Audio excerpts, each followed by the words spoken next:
সম্মানিত viewers, department of ইংলিশের পক্ষ থেকে সবাইকে জানাই স্বাগতম। আজকে আমরা আলোচনা করব ফেড্রা, যেটা আমরা সামারি আলোচনা করব। এটি লিখেছেন লুসিয়াস আনায়েস সেনেকা।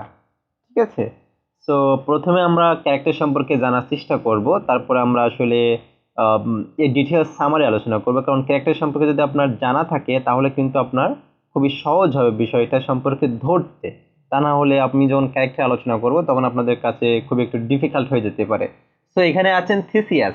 সো থিসিয়াস হচ্ছে এথেন্সের রাজা। থিসিয়াসের প্রথম স্ত্রীর নাম হচ্ছে এন্টিওপি এবং দ্বিতীয় স্ত্রী হচ্ছে ফেড্রা। এই ফেড্রাকে নিয়েই আসলে লেখা।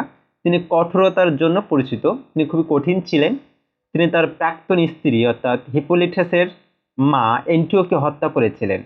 অর্থাৎ থিসাসের প্রথম স্ত্রীকে হত্যা করেছিলেন তার দ্বিতীয় স্ত্রী। ওকে, হিপোলিটাস অর্থাৎ রাজা থিসিয়াস ও এন্টিপিওর ছেলে। আচ্ছা, তাদের ছেলে হচ্ছে এন্টিপিওর ছেলে অর্থাৎ প্রথম স্ত্রীর ছেলে ইনি। তিনি শিকার এবং বনের প্রেমিক ছিলেন। তিনি মহিলাদের তুচ্ছ হিসেবে দেখেন, কোনো গন্তেনই না। তিনি মানব সভ্যতার স্বাচ্ছন্দ্যের চেয়ে বনভূমির স্বাধীনতাকে পছন্দ করেন। এটা হচ্ছে হিপোলিটাসের চরিত্র। তিনি হচ্ছে রাজার ছেলে ছিলেন এক কথায়, এবং বড় বউয়ের ছেলে। আচ্ছা, ফেড্রা, রাজা থিসিয়াসের দ্বিতীয় স্ত্রী হলো ফেড্রা। ফেড্রা হিপোলিটাসের সৎ মা। ফেড্রার মা ও বাবার নাম যথাক্রমে পিসিফাই এবং ও হচ্ছে মাইনোস, অর্থাৎ এই হচ্ছে আপনার ফেড্রার পিতামাতা। সেও তার মায়ের মতো একটা পাপী, আকাঙ্ক্ষায় জর্জরিত, যেটা হয় আর কি, যা হচ্ছে হিপোলিটাসের প্রতি, তার প্রতি যে কামনা ছিল সেটি খুবই জঘন্য একটা বিষয় আর কি, তার সন্তানের প্রতি কামনা বাসনা। সো এটাই আর কি। আচ্ছা, দ্য নার্স, এই নার্স হচ্ছে ফেড্রার দেখাশোনা করতো, বা ফেড্রার ওয়েট নার্স, যে একজন বৃদ্ধ মহিলা ছিল। প্রথমে তার উপপত্নীকে সান্ত্বনা দেওয়ার ও পরামর্শ দেওয়ার সময় তাকে বুদ্ধিমানের একটি জাহাজ বলে মনে করা হয়, কিন্তু পরে যখন হিপোলিটাসকে তার সৎমাকে ধর্ষণের চেষ্টা করার মিথ্যা অভিযোগ দেওয়ার পরিকল্পনা করে তখন তার দুষ্ট দিকটি প্রকাশ হয়। আর আমরা লাস্ট আলোচনা করব পেরিথিয়াস। পেরিথিয়াস হচ্ছে রাজা থিসিয়াসের বন্ধু। ওকে, সো এখন আমরা এটি সম্পর্কে সামারি আলোচনা করব। আমরা ইতিমধ্যে আমরা বুঝতে পেরেছি আসলে রাজার দুই স্ত্রী। প্রথম স্ত্রীকে আসলে দ্বিতীয় স্ত্রী আপনার হত্যা করেন, তার একটা ছেলে থাকে, সেই ছেলে অর্থাৎ সৎ মা তার ছেলের প্রতি কামনা বাসনা করে, সেসব বিষয়ে আলোচনা। তো সামারি শুরু করা যায়। সো ফেড্রা একটি ট্র্যাজেডি যা 54 খ্রিস্টাব্দে দার্শনিক নাট্যকার লুসিয়াস অ্যানায়াস সেনেকা রচনা করেন। এটি বর্ণনা করে এথেন্সের রাজা থিসিয়াসের স্ত্রী ফ্রেইডার প্রেম লালসার কাহিনী তার সৎ সন্তান হিপোলিটাসের জন্য। ঠিক আছে, গ্রিক পৌরাণিক কাহিনী এবং গ্রিক নাট্যকার ইউরিপিডিসের আপনার হিপোলিটাসের ট্র্যাজেডির ভিত্তিতে সেনেকার ফ্রাইডা এই করুণ কাহিনীটির বেশ কয়েকটি শৈল্পিক অন্বেষে অন্যতম। সেনেকা তার সৎ সন্তানের অনুসরণে ফ্রেইডারাকে সচেতন এবং প্রত্যক্ষ হিসেবে চিত্রিত করেছেন, যদিও মিথ্যের অন্যান্য চিকিৎসায় তিনি ভাগ্যের এক প্যাসিভ শিকার হন। অ্যাথেন্সের রাজা থিসিয়াসের প্রথম স্ত্রী এন্টিওপি এর ছেলে হিপোলিটাস, সে ভোরবেলা শুয়োর শিকারে অর্থাৎ বোর হান্টিং তার প্রাসাদ ত্যাগ করে। শুয়োর শিকার করতে, সে শিকার করতে ভালোবাসে। পূর্বে আমরা বলেছি, শিকারের সাফল্যের জন্য কুমারী দেবী ডায়ানার কাছে সে প্রার্থনা করে।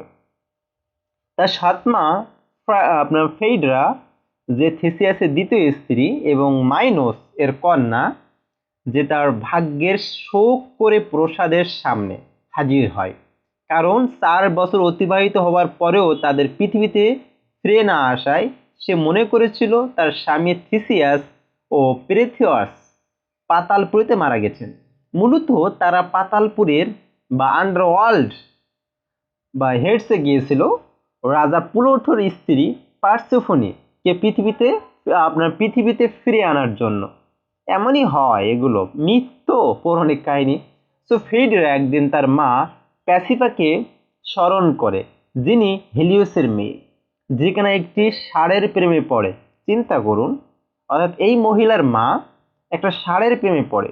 মিনিঠোর নামে সেই ষাঁড় কিন্তু, আচ্ছা না না সরি, মিনিঠোর নামে এক দানবকে জন্ম দেওয়ার জন্য অভিশপ্ত হয়েছিলেন। ফেইডরা ভাবছিল যে সে কি তার মায়ের মতোই ধ্বংসপ্রাপ্ত। ফেইডরার নার্স ফেইডরাকে বলে তার অনুভূতিগুলোকে নিয়ন্ত্রণ করা উচিত, কারণ ভালোবাসা মারাত্মকভাবে ধ্বংসাত্মক হতে পারে।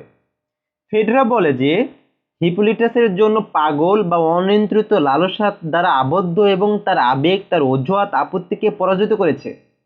অর্থাৎ সৎ পুত্রের প্রতি বেমাত্রায় আকর্ষণ নৈতিক দৃষ্টিতে নিন্দনীয় হলেও আবেগপ্রবণ আপনার ফেইডরার ঐকান্তিক কামনার জোয়ার আপনার সম্ভাব্যের সকল বাধাকে যেন ভাসিয়ে নিয়ে যায়।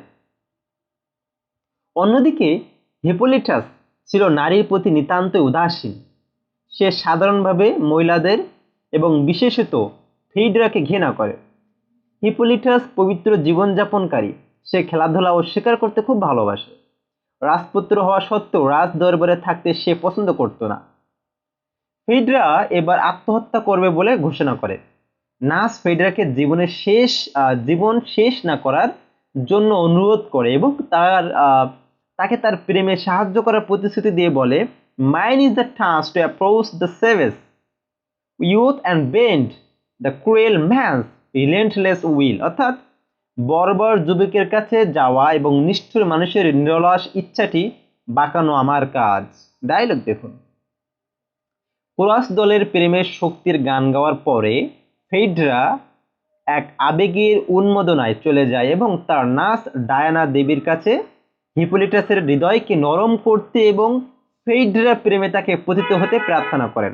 অর্থাৎ যে নার্স থাকে সে কি করেন, এক দেবতার কাছে যান, দেবতার কাছে যে বলেন, দেবতা আপনি যে সন্তান আছে তার সৎ ছেলে, তার মনটা নরম করে দেন যাতে করে সে আমার মনিবীর প্রেমে ব্যাকুল হয়। তো হিপোলিটাস শিকার থেকে যখন ফিরে আসে তখন ফেইড্রা নার্সকে দেখে জিজ্ঞেস করে তাকে কেন এত গোমরামুখ অর্থাৎ সুলেন দেখাচ্ছে। নার্স জবাব দেয়, হিপোলিটাসকে জীবন উপভোগ করা উচিত এবং মহিলাদের সঙ্গী হওয়া উচিত। হিপোলিটাস বলে, life is most innocent and free when spent in the wild. অর্থাৎ হচ্ছে বনের মধ্যে জীবন কাটাতে পারলে সে জীবন সবচেয়ে নিরীহ ও স্বাধীন হয়। সে দুষ্ট মনে করে এবং উদাহরণ হিসেবে মিডিয়ার দিকে ইঙ্গিত করে। ওই যে মিডিয়া আমরা পড়েছিলাম, তখন নার্স যুক্তি দিয়ে বলে যে প্রেম প্রায় একগুঁয়ে স্বভাবের পরিবর্তন করতে পারে। তবুও হিপোলিটাস তার নারী সমাজের প্রতি অবিচল ঘৃণা বজায় রাখে। ফেইডরা হাজির হয়ে মূর্ছা যায়, অর্থাৎ পড়ে যায় বা অজ্ঞান হয়ে যায়। হিপোলিটাস তাকে জাগিয়ে তোলে। সে যখন জিজ্ঞেস করলো যে সে ফেইড্রা কেন এত দুর্দশাগ্রস্ত, তখন সে তার অনুভূতি প্রকাশ করার সিদ্ধান্ত নেয় যে কেন সে মানে আপনার দুর্দশা হয়ে পড়েছে, কেন তিনি এত অসুস্থ, কেন এত তিনি টেনশন ভোগ করছেন। তখন সে ভাবে যে হ্যাঁ, এখন মনে হয় আমার মনের কথা তাকে বলা উচিত। ফেইড্রা তখন তাকে একটা পরামর্শ দিয়েছিল যে হিপোলিটাসকে তার বাবার জায়গায় গ্রহণ করা উচিত। চিন্তা করুন কি ধরনের আপনার সিস্টেমেটিক্যালি অ্যান্সার। কারণ থিসিয়াস সম্ভবত পাতাল থেকে কখনো ফিরে আসবেন না, অর্থাৎ তার বাবা পাতালে গিয়েছিলেন আর হয়তো আসবেন না, কিন্তু তার বাবা গিয়েছিলেন কাজে। হিপোলিটাস সম্মত হন। তারপর যখন ফেইড্রা হিপোলিটাসের প্রতি তার ভালোবাসার কথা ঘোষণা করে, হিপোলিটাস তখন চিৎকার করে বলে যে সে দোষী, কারণ সে তার সৎ মাতাকে প্রেম করতে উৎসাহিত করেছে। অর্থাৎ প্রথমে আপনার হিপোলিটাস ভাবছিল যে আচ্ছা ঠিক আছে, বাবার জায়গায় বলতে বাবার যে স্থান, রাজদরবারের স্থান, যে দায়িত্ব রেসপন্সিবল সেটা নিতে হবে। বাট যখন সে আসলে ভালোবাসা প্রকাশ করে তখন সে চিৎকার করে বলে না না না, আমি আসলে দোষী, আমি বুঝতেই পারিনি, আমার কারণে আসলে এই কাজটা আমার সৎমা করতে উৎসাহিত হয়েছে আমার প্রতি ভালোবাসা দেখানোর জন্য। সে ক্ষুব্ধ হয়ে প্রবল ঘৃণার সাথে ফেইড্রার প্রেমকে প্রত্যাখ্যান করে। তারপরে সেই ফেইড্রাকে হত্যা করার জন্য তার তরোয়াল টান দেয়, কিন্তু ফেইড্রার আত্মহত্যার মনোভাব বুঝতে পেরে অস্ত্রটিকে ফেলে দিয়ে সে বনে পালিয়ে যায় যে হ্যাঁ, ফেইড্রা তো আত্মহত্যা করবে। তো প্রত্যাখ্যাত হয়ে প্রেম আরো তীব্রভাবে জ্বলে ওঠে ফেইড্রার মনে। ফেইড্রার দিক থেকে যা ছিল সুবৃত প্রেম যাতনা, হিপোলিটাসের আপনার কাছে তা ছিল অকল্পনীয়, অসঙ্গত, অগ্রহণযোগ্য এক আপনার হচ্ছে পাগলের কামনা। আপনার অভাবিত প্রেমের আহ্বান সম্পূর্ণ উপেক্ষা করে গভীর বিতৃষ্ণায় হিপোলিটাস রাজপ্রাসাদ ছেড়ে চলে যায়। এদিকে নার্স সিদ্ধান্ত নেয় crime must be concealed by crime, অর্থাৎ অপরাধ অবশ্যই অপরাধের দ্বারা আড়াল হতে হবে, এবং হিপোলিটাসকে ব্যভিচারী আকাঙ্ক্ষার দায়ে অভিযুক্ত করার জন্য ফেইড্রার সাথে চক্রান্ত করে। তারপর ফেইড্রা সাহায্যের জন্য এথেন্সের নাগরিকদের কাছে চিৎকার করে এবং হিপোলিটাসের উপর তাকে শ্লীলতাহানি করার অভিযোগ তোলে। ক্রস দল তখন হিপোলিটাসের সৌন্দর্যের প্রশংসা করে, কিন্তু উল্লেখ করে যে সৌন্দর্য সময়ের নীতিমালার সাথে জড়িত। ক্রসরা তারপরে ফেইড্রার দুষ্টু পরিকল্পনাকে নিন্দা জানায়, অর্থাৎ ক্রসরা বুঝতে পারে। এরপরেই থিসিয়াস পাতালপুরি থেকে ফিরে আসে। নার্স থিসিয়াসকে জানিয়েছিল যে ফেইড্রা মারা যাওয়ার সংকল্প করেছে, এবং তিনি জিজ্ঞাসা করেন কেন। নার্স বলে যে ফেইড্রা কাউকে তার দুঃখের কারণ জানাবে না। থিসিয়াস প্রাসাদে প্রবেশ করে এবং দেখে ফেইড্রা একটি তরোয়াল নিয়ে নিজেকে হত্যা করার জন্য প্রস্তুত। তিনি তাকে জিজ্ঞেস করলেন কেন সে এমন অবস্থায় আছে। সে কেবলমাত্র একটি অস্পষ্ট পাপের দিকে ইঙ্গিত দিয়ে উত্তর দেয়। রাজা থিসিয়াস নার্সকে শিকল দিয়ে বেঁধে রাখার নির্দেশ দেন, যতক্ষণ না সে তার উপপত্নীর গোপন কথা স্বীকার করে ততক্ষণ পর্যন্ত তাকে নির্যাতন করা হয়। ফেইড্রা তখন তার স্বামীকে জানিয়েছিল যে তাকে ধর্ষণ করা হয়েছে, এবং ফেইড্রা পিছনে রেখে যাওয়া হিপোলিটাসের তলোয়ারের দিকে ইশারা করে। থিসিয়াস রেগে গিয়ে হিপোলিটাসের প্রতি এক অভিশাপ বাণী উচ্চারণ করেন এবং দেবতা নেপচুনের কাছে হিপোলিটাসের মৃত্যু প্রার্থনা করে। ক্রস দল স্বর্গকে জিজ্ঞেস করে তারা কেন নিরপরাধকে পুরস্কৃত করে না এবং দোষী ও মন্দকে শাস্তি দেয় না, যার ফলে হিপোলিটাসের জীবন এক হৃদয় বিদারক দুর্ঘটনায় নিঃশেষ হয়ে যায়। হিপোলিটাসের করুণ মৃত্যুতে কাহিনী ক্লাইম্যাক্সে পৌঁছায়। তারপর একজন মেসেঞ্জার থিসিয়াসকে জানায় যে হিপোলিটাস মারা গেছে। সমুদ্রের গভীরতা থেকে হিপোলিটাসের ঘোড়ার রথের সামনে একটি রাক্ষসী ষাঁড় হাজির হয়। হিপোলিটাস তার আতঙ্কিত ঘোড়াগুলিকে নিয়ন্ত্রণ করতে ব্যর্থ হন এবং তার অঙ্গ প্রত্যঙ্গ বিচ্ছিন্ন হয়ে ছেড়ে যায়। তার দেহটি বনের মধ্যে দিয়ে টেনে হেঁচড়ে নিয়ে যাওয়া হয়েছিল এবং এভাবেই সে মৃত্যুবরণ করে। তা শুনে থিসিয়াস কান্নায় ভেঙে পড়ে। যদিও তিনি তার ছেলের ওপর মৃত্যু কামনা করেছিলেন, কিন্তু এখন তিনি হতাশার কাতর। হিপোলিটাসের মৃত্যুদেহ দেখে ফেইড্রা কান্নায় ভেঙে পড়ে এবং অর্থাৎ সেই সৎমা কান্নায় ভেঙে পড়েন, এবং তখনই ফেইড্রার ষড়যন্ত্রের জট খোলে। ফেইড্রা থিসিয়াসকে তার কঠোরতার জন্য নিন্দা করে এবং হিপোলিটাসের ম্যাংলেড লাশের দিকে ফিরে বলে, তোমার গৌরবময় সৌন্দর্য কোথায় পালিয়ে গেছে। ভালোবাসার নির্মম পরিণতিতে বিচলিত ফেইড্রা নিজেই স্বামীর কাছে নিজের অপরাধের কথা প্রকাশ করে দেয়।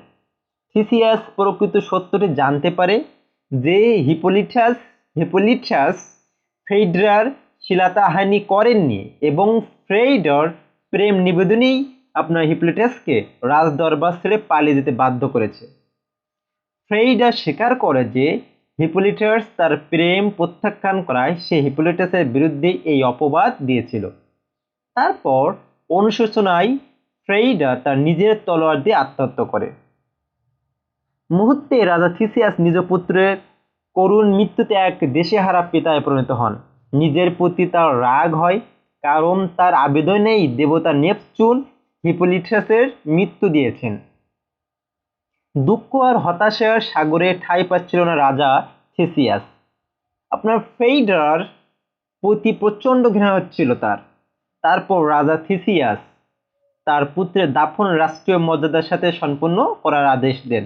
অন্যদিকে ফেইড্রার দাফন হয়েছিল থিসিয়াসের ঘৃণায় আর করুণভাবে। তার লাশ অনেক উঁচু থেকে ফেলে দিয়ে মাটি চাপা দেওয়া হয়েছিল।